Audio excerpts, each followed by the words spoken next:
Welcome to the Maritime Executives podcast series, In the Know. I'm Tony Munoz, Editor-in-Chief. Our Executive Corner podcast will provide conversations with top executives concerning events and issues that are shaping our industry today. We will also bring you up to speed with the latest news and editorials covered by the Maritime Executive. Welcome, Maritime Executives. Thank you for joining our In the Know. Today we have the great pleasure of interviewing Jonathan Daniels. He's the CEO and Port Director for Port Everglades. Jonathan, welcome. Great to be here this afternoon with you, Tony. All right, our pleasure. Jonathan, tell us a little bit about yourself, your background. You have a great resume at Ports. Let our folks know what that is all about. Oh, it's interesting. I stumbled into this business. Actually followed in my father's footsteps. I graduated from the Citadel in 1991 and went to follow in his footsteps as a college football coach. Okay. There's not a lot of college football coaches that then transition into being port directors. But I was a football coach at a Division III school called Maine Maritime Academy, which I'm sure a lot of the maritime executives know. So I went up there and coached football, and then followed up coaching for a couple of years in the lacrosse program. And because of my military background, I was asked to take a position in the commandant's office. It was a great opportunity to be able to transition out of the crazy world of being a college football coach to the college lacrosse coach. And one of my responsibilities was to serve as a watch officer. So I was commissioned in the Merchant Marine and served as a lieutenant and had Charlie and Delta companies. But then the pleasure of serving as that watch officer on board the training vessel State of Maine. And from that point, our first port of call was Gibraltar. And I was absolutely hooked in the maritime industry. Didn't know ultimately I would end up being a port director, but came back after spending that time at sea. And then went and enrolled in their maritime management program. It's a Master of Science program in maritime management, and again, just loved studying the maritime industry. And then my first job coming out of that was as the port director of the Port of Eastport at the ripe old age of 26 years old. So I had the opportunity to lead a small port up on the northeast corner of Maine. Spent time there, then worked for the state of Maine in their international trade. And then from that point, really got into the thick of it when I took a position as managing director of the Port of Baton Rouge, down, of course, in Louisiana. One of the largest tonnage ports in the United States, and that really solidified my time in the maritime industry. After 9/11, I think a lot of people were kind of thinking about what they were doing, looking more at family. Took a position back in Maine in economic development. Was involved in a couple positions there before getting back into the maritime industry, being on the Great Lakes, and then from the Great Lakes, the Port of Oswego.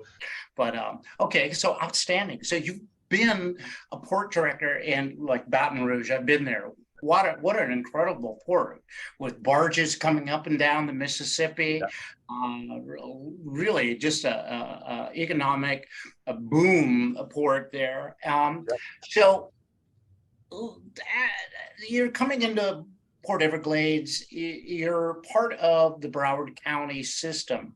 What is that like versus some of the other ports? I mean, you're dealing with a county. You're not dealing with an economic base that is smaller. This is a big complex. This is and it's growing by leaps and bounds. So what is that like versus some of the other places? It is. I've had the opportunity to work for state port authorities. When I was in Gulfport, it's the Mississippi State Port Authority. You are the state's port director, and at the Port of Gulfport, you handle the state's container activities. There's a couple other operations that go on there, but there's really a focus on the state assets. Up in Oswego in the state of New York, it's a state mandated, but basically it's a local special district port authority. Baton Rouge, all the appointments are made by the governor, but it is a special purpose district. It's a little bit different. Broward County is extremely different. It's the only county in the United States that has the assets of the port, has the assets of the Convention and Visitors Bureau, Visit Lauderdale, as well as the airport. It really provides an incredible base of resources that all of us are able to draw through and be able to look at development objectives. Now, we are an enterprise agency, so we receive no tax dollars, zero support and funding from the general fund. So like the other special purpose districts, if we don't make it, we don't spend it. So we really have to sit on our own, even though we do have the backing of the county. So there are some of the central services from HR, legal, and some of the other things where we do get support from the county. But other than that, we really are on our own. But we are an enterprise agency, so you just don't get that financial assistance. Within that, again, you end up with the support. But ultimately, we really are a port authority through and through. We really look at ourselves as an economic development agency with transportation at its core. We look at job creation. One of the things that just came out in the past few weeks were our new and updated economic impact numbers. I think the number that I'm probably proudest of in the last year, we've gone from direct impact of jobs from 7,500 to 9,500. A significant increase. Talk about everything from the increase in the hours for the longshoremen, the additional trucking that's going on, the amount of people that are being hired on the port site. It truly is a significant impact into the region. That carries out to a statewide impact of more than 216,000 jobs that are impacted by the port operations. What's the driver of that new employment growth? Well, we've seen certainly it's not only based on the recovery after the pandemic, because the numbers that we have right now really closely align or are even a little bit higher than the numbers that we had pre-pandemic. But you're seeing that ultimate recovery. We're also seeing this significant increase in the amount of new services that we have on the cargo side. We're seeing additional lines that are coming on the cruise side. There's been a little bit of a shuffling, but we've put a significant amount of influence on the ultra high luxury, the luxury brands, the exceptional at sea brands. So we're really recovering in a very, very different way. We're going to be stronger. Disney's coming on in November, so there's a lot of work that's occurring right now in preparation for that. We continue to see increases in the petroleum and in the energy sector. So all around, we're seeing all three lines of business at pre-pandemic levels or above pre-pandemic levels, and I think that's translating into the new jobs. Economic impact is more than $33 billion. That's more than we were pre-pandemic. The 9,500 jobs, that's a little bit below where we were pre-pandemic, and the amount of statewide supported jobs at 216 is above pre-pandemic levels. So we're getting back. We moved from the pandemic through recovery and into growth very quickly.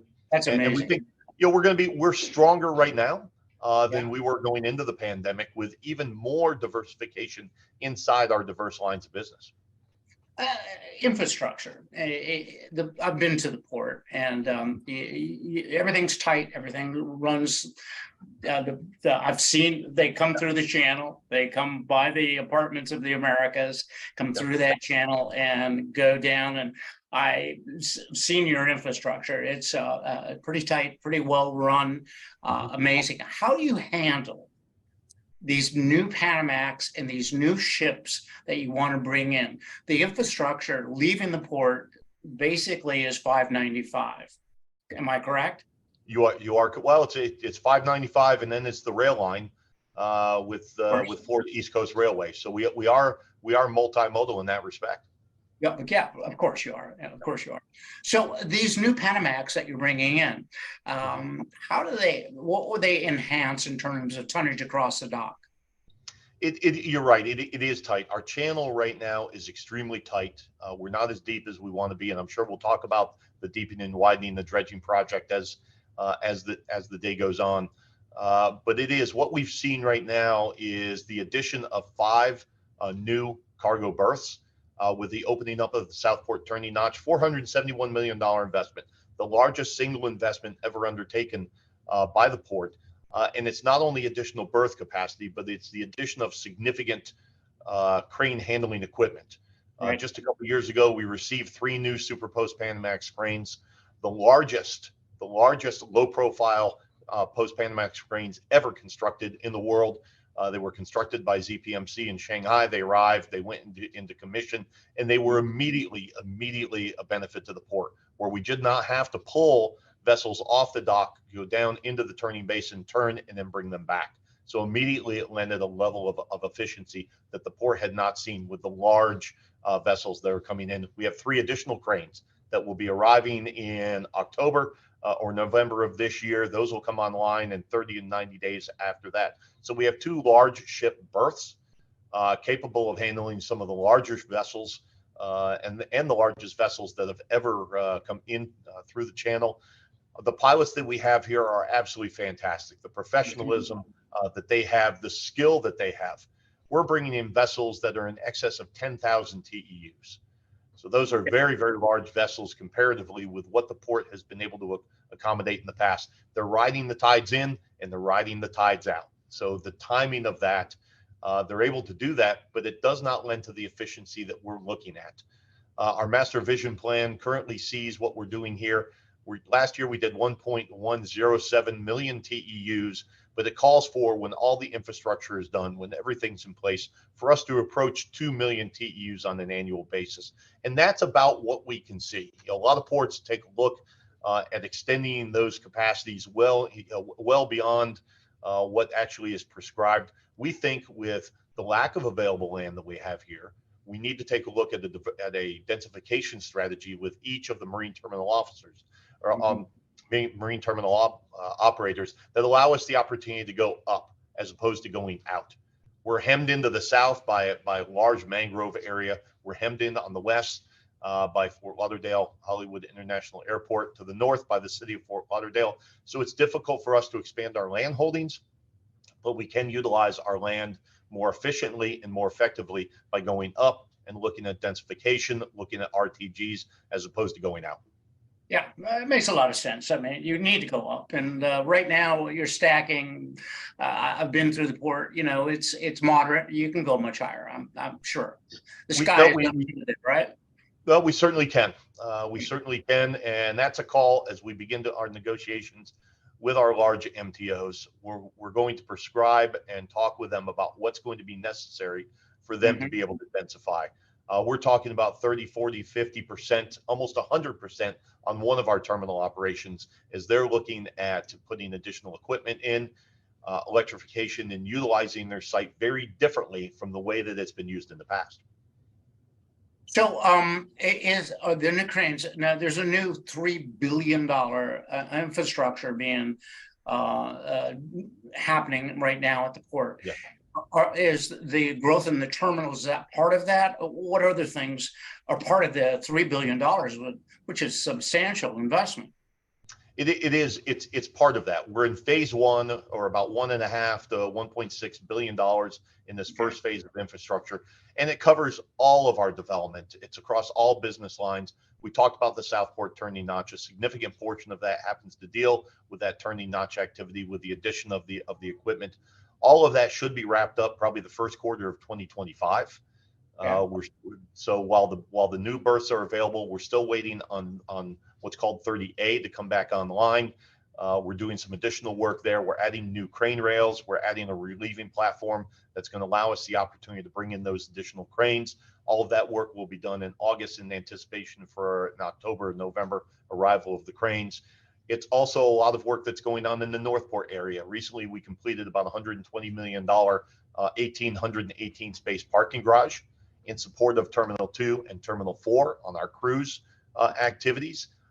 It's the work that's being done associated with about a $200 million program to what we call the Slip 1 rehabilitation project. It's going to allow us the opportunity to widen Slip 1, which is our petroleum and our energy activity. We're going to go from 300 feet wide to 450 feet wide. $200 million, a significant amount of that money is coming from industry. They recently completed a new rack system, new manifold systems, which is going to allow them the opportunity to more efficiently move cargo once it arrives at dock. But by going to 450 feet wide, we can handle much larger vessels, 2 Aframax vessels simultaneously.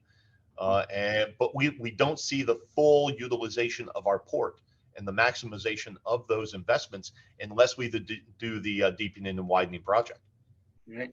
And might I add that Thank you for building a new passenger cruise line parking lot.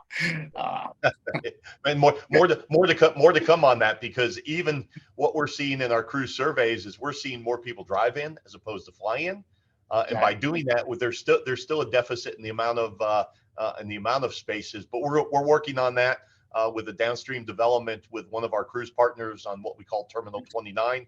That will see a completely redone terminal. It will be tri-branded, so multiple brands will be using it. But I think the big thing will be about a 1,500 car parking garage that comes along with that. Sounds great. um, I'm asking about South America and Caribbean. Port Mhm. Everglades has always traditionally been a heavyweight in that cargo, those cargo trade lanes. And now you're talking more of the international European, South African type cargo lanes shipping in. Are you bringing in who are some of the new lines that are you bringing in? What can we expect from the international cargo market coming through Port Everglades? Yeah, and we're always going to be a powerhouse when it comes to north-south trade. Right, That's been our core, just because of the proximity to the Caribbean markets, Central and South America. It always will remain strong, and remains a strong focus as we look at our business development activities. And we've seen recent successes there. CMA CGM is coming in with the Americas XL movement, which originates West Coast, South America, comes through the Panama Canal, and then hits East Coast United States, primarily perishables. So that continues the strong growth and the strong support. But also, and while we always celebrate some of the larger lines, and CMA CGM is one of the largest carriers in the world, recently the announcement of activities from Ship Lily. It's a small independent line with direct service between Venezuela and the United States, in particular into Port Everglades. Recent announcement of a group called HLS, which is direct service out of Honduras, and that joins some of the other activities that are coming in with Crowley, with King Ocean, that are in that Central American market. So we continue to be extremely strong on that. But something to celebrate, especially in the last few years, has been the port's emphasis on pushing more of the east-west trade as well. right. Again, this in the last few years, we had a service that was started by MSC that came in, and then through some of the reshuffling has fallen by the wayside. But they are doing some transshipment through activities associated in the Mediterranean. But we had the MSC, the Indus 2, which was out of India, came through the Suez Canal, made a couple of stops in the Med and in Portugal before coming to East Coast United States. The Turkey-Greece, the MSC Turkey-Greece service, which is active right now, that continues that Mediterranean and that East-West service. But the recent announcement by MSC of the Santana service, and that starts out and originates with 4 Southeast Asian ports, comes through the Panama Canal, hits one more port before hitting Caseto in the Dominican Republic, and then ultimately the first U.S. port on the East Coast is Port Everglades. So again, we've been really searching for that stronghold, which Right. gives us the opportunity to enhance activities and complement what we're doing north-south. When you consider what we have, Port Everglades, with what combine that with what's down in Port Miami, neither port can handle all of the cargo coming into or out of South America, or coming east-west out of Asia, or coming out of the Mediterranean. So we ultimately need to be able to work together. MSC and some of the other carriers are beginning to split some of those services. And while we have seen the majority of the east-west services go into Port Miami, recently we're seeing success at Port Everglades as they're looking at an alternative. No one's putting all of their eggs in one basket, whether it's East Coast or West Coast, whether it's Gulf Coast. And you take a look at the congestion and some of the other activities that are occurring that are disrupting trade lanes throughout North America. And Port Everglades and within the state of Florida, all of Florida's ports are a very, very unique option for some of the lines that have always considered some of the more traditional trade lanes into the West Coast or into the Northeast. Yeah, what you've done in terms of petroleum and things of that nature, is it still? You said you're going to increase the berths from 350 to 450, Yep. handle some larger vessels. Is the infrastructure, the pipelines, the main infrastructure, or is it going to be truck tankers? No, I think it's a combination. When you take a look at the pipeline activity out of here, that Right. primarily goes to Miami International Airport, as well as Fort Lauderdale Hollywood International Airport. So when we had the storm that came through a couple months ago, while we had truck activity and the tanker activity that was disrupted, the pipeline activity to the airports was not disrupted at all. Excellent. And what we're seeing is a combination it's a public-private partnership. So it's that true P3 that's allowing us the opportunity to make the investments that are necessary to strengthen the amount of fuel coming into and expediting it, getting out of the port. So you're looking at the majority of it is going to be in support of more of the rack activity. We Mhm. move between 7 and 8 million gallons a day of gasoline, and then another 1.5 million gallons of diesel on a daily basis. You're looking at 12 to 1,500 tanker trucks that are taken out of here. So what we need to do is we need to be able to enhance the amount of activity and the efficiency of flow so that we can support the growth that's occurring in South Florida. We oftentimes say if you drive or fly into or out of South Florida, you will utilize a product that comes through Port Everglades.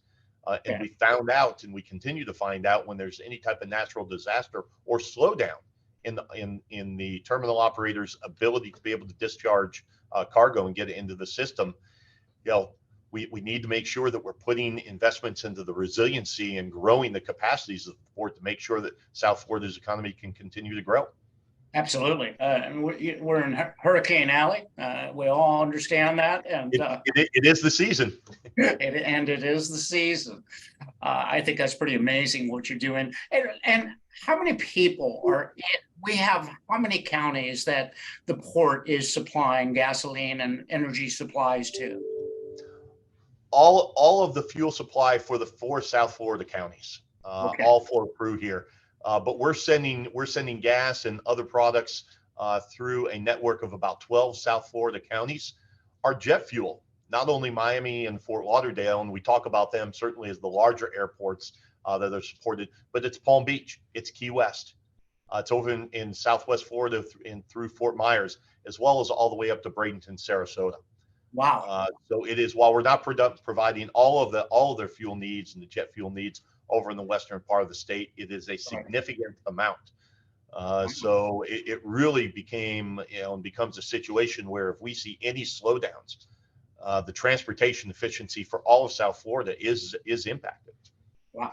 That I did not know that the extension was that far, and West Coast up to the West Palm Beach and beyond. That's pretty amazing. Absolutely, absolutely. Yeah. Yeah, it's something we're proud of, and it's something we take very seriously. That again, this last event, it was not just getting the fuel out, but it was working with Broward Sheriff's Office to make sure that there was traffic control. It took just a massive village of people to be able Yeah. to monitor and be able to make sure that we efficiently were able to get the trucks in here, get them into the right locations, to get them out as quickly as possible. It took us about 9 to 10 days for all of the Mhm. terminals to come back online. And it wasn't without its pain, but we do think that the facilities performed very well under the very stressful storm conditions and responded very well. Yeah, it's being I grew up in California, and I never had a hurricane that sat out there and slowly came at me. I was an earthquake, and you rolled with the punches, if you will. But to have something that big come at you, you have a little prep time, but You do. Yeah. it is awesome to watch that. Um, one of the things that I think that is really interesting is that Port Everglades is the third largest cruise port in the world. Yes. Um, Port Canaveral, Miami, Port Everglades, correct? It is. It is. And you're bringing in, what are the lines that come in here that service? The large corporations under the Royal Caribbean Group and under their flag is Royal, Celebrity, and Silversea. With Carnival Corporation, it's a little bit different. We currently do not see the whale tail here from Carnival. But we do see is their premier brands with Holland America, as well as Princess. And since Carnival, since they pulled that flag out of here, we've actually seen an enhanced Holland America group and Princess program coming in. So it's made up for a lot of the numbers that we lost when Carnival pulled their ships out of here. But the recent addition of Disney, which kicks off November 20th of this year, Okay. will add just under a minimum annual guarantee. Once we get up and going in the next few years, we'll add 750,000 passengers purely through a single terminal. And so they have a single vessel that will be embarking November of this year, and then in 2025 you'll have a second vessel that will come in, and we'll see somewhere between 130 and 150 voyages a year, specifically out of Terminal 4. We anticipate, because we know that they sail in excess of 100%, but even at 90%, there's close to 1 million passenger moves that will occur through that terminal. So, and it, not only that, but having that type of brand here, joining the Royal Group, Sure. or joining Carnival Corporation, really adds to the portfolio that we have. But as I mentioned early on, we've taken a little bit of a different look. And while a lot of ports take a look at bringing in the largest vessels with the most amount of passengers, we do that with some of the larger vessels that come in here. But we've really put a focus on our 5-star service, our concierge service, by supporting activities such as Silver Sea, So, Azamara, and then the recent announcement of Crystal coming in really puts a different focus and begins to blend our strong weekends with some midweek activity. so you have how many passengers would you say annually? This last year we did about 3 million. We've projected about 3.6 for next year, but it only takes a small move, maybe some additional movements coming through here well above the mag, and we're going to approach, if not come close to surpassing the pre-pandemic projections of 4 million passengers. So one of the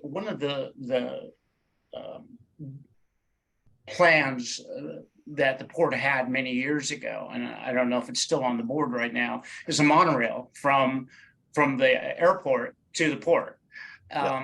Is that still a dream, or are we just going to hire more taxis? I don't think, you need to have multiple ways in order to get to and from those assets. The Seaport Airport connector is fully engaged as we speak.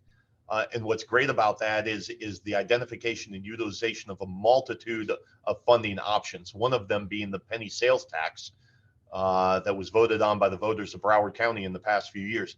It's an expensive process. It's a very expensive project that will be in multiple phases. The first would be the intermodal center associated with the airport, which will add about 6,000 spaces to their parking availability and their parking capacity. Within that, there will be an automated people mover that will move people in and around the airport itself. And then the third phase of that will be the connection from the intermodal center of the Seaport Airport connector that not only comes and connects the seaport, but also runs all the way, the termination point during that phase will be the convention center and the brand new hotel that's under construction. So by 2025, those assets will be on the line, but you're probably looking between 26 and maybe 29 for the commencement of construction on that new people mover here. So you're looking at a true integration of economic assets within Broward County, all connected by this new monorail or people mover. This is incredible. Yeah, this is incredible. I mean, the expansion of what it was. Ellen Kennedy and myself went to a 2001 board meeting at your facility at the headquarters there, and they were talking about this people mover. And I've seen the port grow. I've seen the cruise lines grow because I'm a local, and it's good to hear that you're going to build a new parking garage for the airport and for the seaport. So that's pretty amazing. Now, where would you put that in the airport area? Would you just go straight up, or what would you do? I mean, they're talking about FDOT actually has some property just to the east. It's literally called the donut, and it's not scientific. It's because it's round. And it really it's going to lend itself to some interesting architecture in addition to being very functional and coming off of the existing roadways. So then you'll have that loop system that runs through the airport. It's going to be a dual loop system that runs around the airport, so you're not having to wait a long period of time either to get back to the intermodal center or to get from say Terminal 1 all the way over to Terminal 4 with the connections that can occur. And then at that point, they're still looking at exactly where the line's going to be, where the right of way is going to be. Combination, they are talking about a light rail. It's a combination of kind of elevated and at grade. We're excited to go through the planning process and ultimately see what that leads to. The other thing is working with the airlines, working with the cruise lines, and finding a way. So if you leave from the upper Midwest, you drop your bag off, and you're going through a certain airline, you may not see that bag until it's sitting outside your cabin on board one of the lines for your cruise. So there's some unique opportunities. It's not just about moving people; it's about moving the goods associated with getting people on board. So it really becomes part of the overall cruise experience to be able to part the upper Midwest, maybe out of Chicago, land in sunny South Florida, and then basically just go check in, and ultimately your bag's either waiting there for you or it gets there soon after. So there's some very unique opportunities to be able to enhance the passenger and the guest experience beyond just moving them, but also moving their suitcases and making it easier for them to cruise. It's very exciting, and you're very enthusiastic. I think you're the right guy to do all these things in terms of cargo, Thank you. and energy, and cruise capacity, and all of that. What is your biggest challenge that you foresee? The biggest challenge for us continues and will be getting the deepening and widening project done. We're currently in year 27. It's never before has really the Army Corps of Engineers as an agency had to go through what we have to go through. We understand the implications associated with the deepening project. There's significant environmental considerations. Right. This will be the most planned, the most designed, the most scrutinized, the most monitored, and the most complex dredging project ever undertaken by the Army Corps of Engineers. There's a sense of pride in that, and there's a sense of frustration in that. Is that we are going to make unprecedented strides and leave the environment in a better condition than it is right now. The amount of corals that will be propagated, that will be moved, that will be put into new reefs is unheard of. And now we do have some of the agencies that are out there and saying, even though they've negotiated to a certain point and saying, all right, we're good. Now they're saying, maybe you need to go further. And you need to do it on a voluntary basis. Well, this project is going to be it's extremely expensive. There's a commitment to the cost associated with it, and there's a commitment to the environment as well. We do not want to go around the process. We want to work through the process and make sure that people see that what happened in other dredging projects in and around this region does not happen here. But what we don't want to do is we don't want to be punished for previous projects. What we want to do is be a model for projects. And that goes along with the port's commitment to the environment itself, whether it's the 16-acre mangrove development that occurred here that has been successful beyond, I think, anybody's wildest dreams, to making sure that we're doing projects that take into consideration the resiliency standards under Broward County, to make sure that we're taking into consideration sea level rise and the other conditions associated with climate change.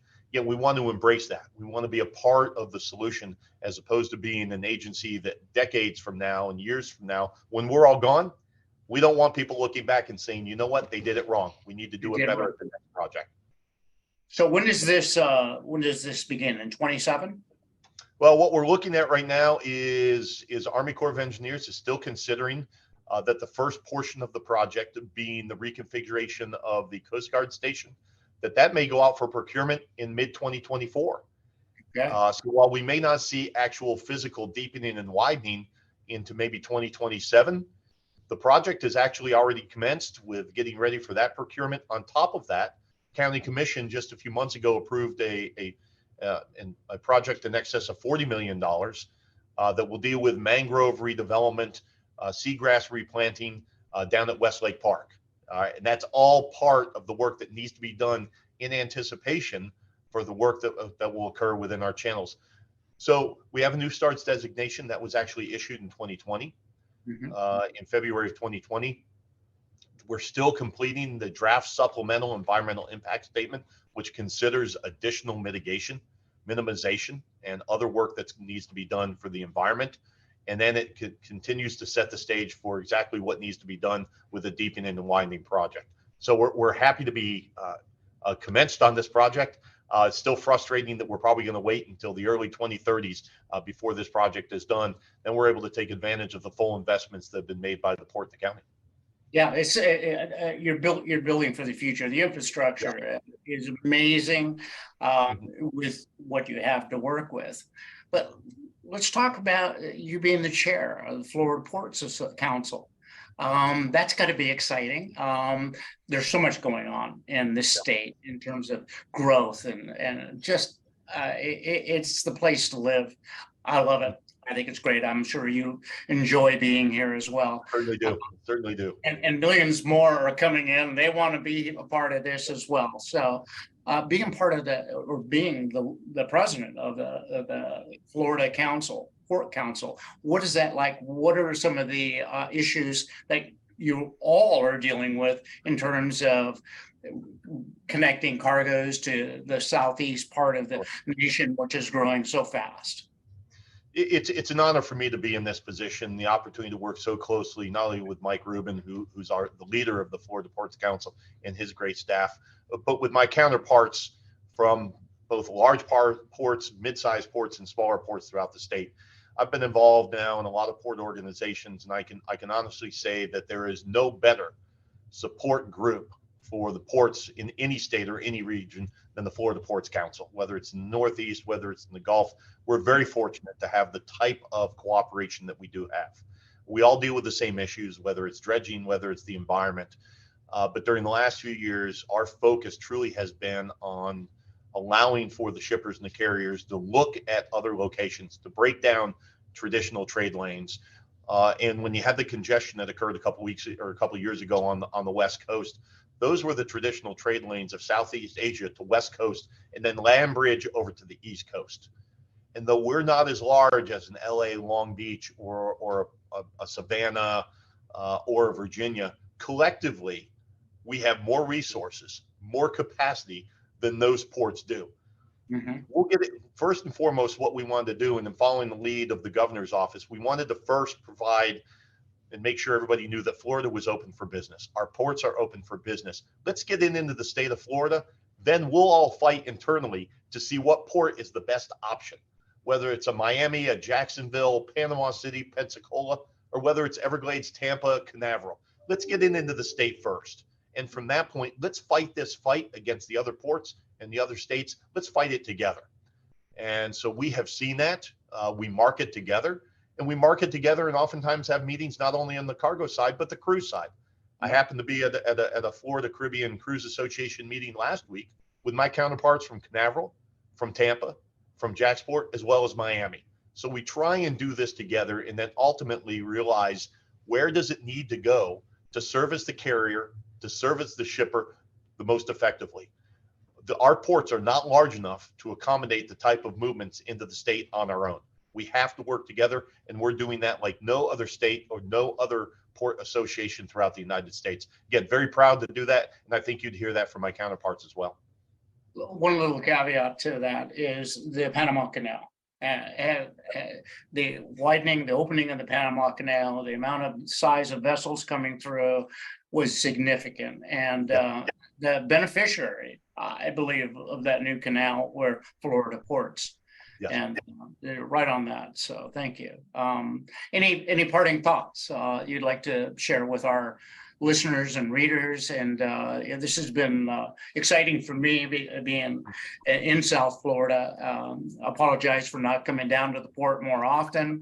We'll get you here soon. We have you down here. Now it's just getting you on site, get you up into the crane and let you get a bird's eye view. You know, it's interesting. You know, the ports as a whole right now on a global basis are facing changes.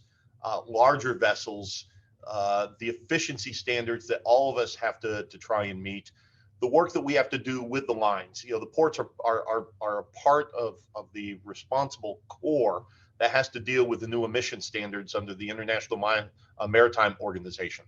So you take a look at shore power, you're taking a look at the provision and allowing for alternative and cleaner fuels to be utilized. The industry changes each and every day. You try and be as proactive as possible by adding new berths, adding new capacity, but ultimately there's something new that comes out every day. That's what keeps it exciting, and that's what keeps it challenging. So we as ports need to be able to continue to work together and realize the trade lanes of today may not be the trade lanes of tomorrow, but ultimately we're all being stressed by size of vessels, whether it's the larger vessels or sometimes even the smaller vessels, and the frequency can cause challenges.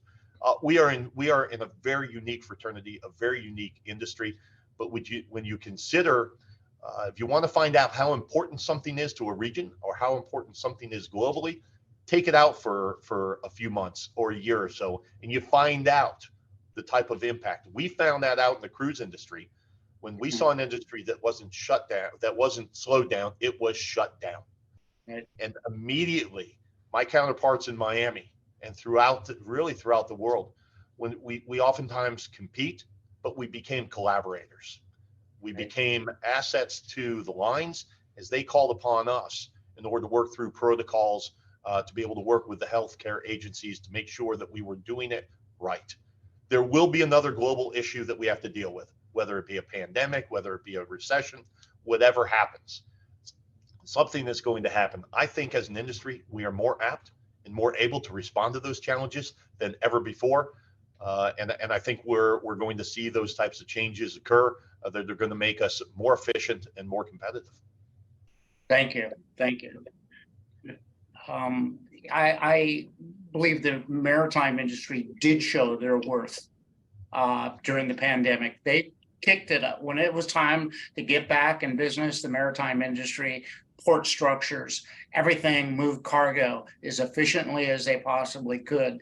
And kudos to you, Jonathan Daniels, President, CEO, Port Director of one of the most exciting ports in America. Congratulations. Thank you. Good to meet thank you. Thank you Good for your to meet you, and great to be here with you this afternoon. Thank you. Thank you so much. Thank you for listening to In the Know, the Maritime Executive Podcast. We hope you'll join us again for our next exciting industry discussion. In the meantime, you can visit us at maritime-executive.com for top news on critical maritime issues.